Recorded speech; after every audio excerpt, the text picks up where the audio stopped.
I run a team of contractors who can flexibly choose the amount of hours they want to work each week.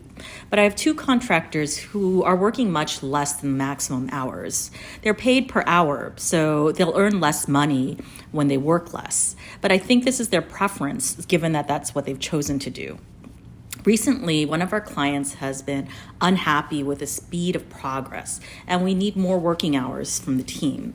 It's a lot easier for me if our current contractors choose to work more hours instead of hiring more people, because management overhead scales with the amount of people I manage and not the number of hours worked. I'd like to ask these two contractors if they'd be willing to work more hours, but in a non-pressured way. I want to communicate to them that more hours from them would be helpful because we're under a lot of pressure to make faster progress. But I don't want to be transmitting pressure from the client onto my team. I'd like to know what's the appropriate amount, if at all, to convey the dissatisfaction from our client, and what's a non-pressuring way to ask them whether they'd be willing to work more hours. So thanks for the question. So what I hear is you'd like for both of these contractors to work more hours than what they're currently working. And this is more than what you're assuming is their default preference based on their current working patterns. You'd like to communicate that it would be helpful for them to take on more hours, but in a non-pressuring way. You say that there is pressure from your boss and that your boss has expressed dissatisfaction about the speed of delivery of your team, and this is the reason for the need to ask for more hours of work.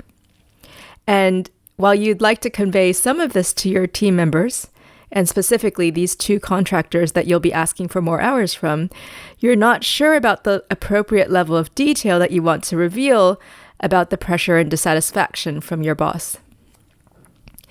So the first thing is there's always a balance that you can strike about communicating the different pressures and negotiations and maybe problems that are happening among higher up in the organization, and how much of that to communicate to the local team.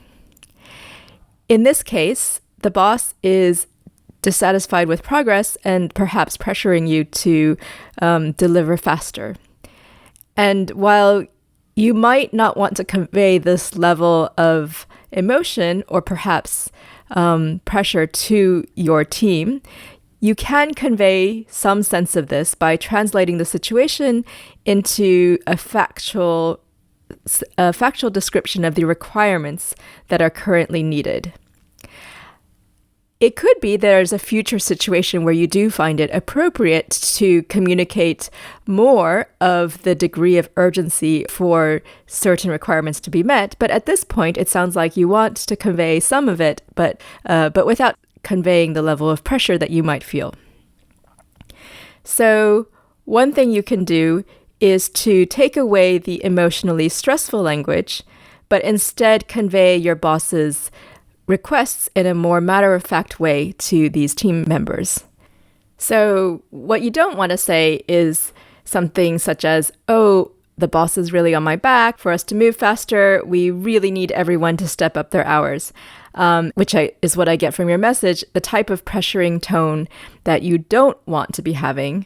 Instead, you can say something such as, "The boss has been requesting that we greatly ramp up our speed of delivery." And then you can put across your request for more hours in a non-demanding manner. You can frame it as something that would be helpful, but emphasize that it is not required. So you can say something such as, "I realize it's in your contract that you can work fewer hours a week, and I'm fine with continuing on that basis. However, I just want to communicate that we have a new situation, which is that my boss, which is our client, asked us to greatly speed up our delivery. And our initial preference in the context of this new situation is to have our existing team members put in more hours of work. Of course, I don't know your personal situation, but I'd like to discuss whether this is something you'd be open to.